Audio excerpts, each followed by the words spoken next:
আজকে খুব সহজ উপকরণ দিয়ে সাধারণভাবে এই সুন্দর পিঠাটা কিভাবে বানিয়ে ফেলবেন আর মানুষকে খাওয়ালে প্রশংসায় ভাসবেন। এই পিঠার জন্য আপনার প্রথমে ময়দা লাগবে, চিনি, দুধ আর ডিম, জাস্ট এতটুকুই। পরিমাণ মতো লবণ, পরিমাণ মতো চিনি। আর আমি নর্মাল পানি দিয়ে করতেছি, আপনি লিকুইড দুধ দিয়েও করতে পারেন। আর ব্যাটারটা রেডি হওয়ার পরে একটা ডিম ভেঙে দেব স্বাদটা আরও দ্বিগুণ বাড়ানোর জন্য। জাস্ট এতটুকুই সাইড করে রেখে দিয়ে আমি আবারও একটা ডিম ভেঙে নিব, নিয়ে এটাকে এভাবে তেলের মধ্যে দিয়ে পাটিসাপটা পিঠার মতো বানিয়ে নিব।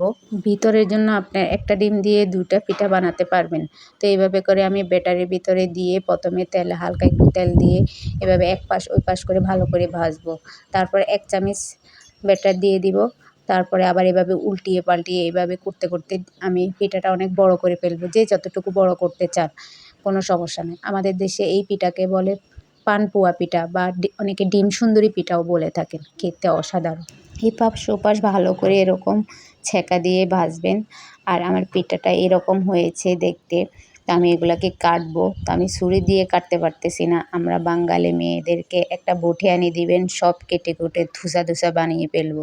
দেখেন অনেক সুন্দর হয়েছে। আমার এরকম সুন্দর এবং সহজ রেসিপিগুলো পেতে আমার চ্যানেলটা সাবস্ক্রাইব করে রাখবেন।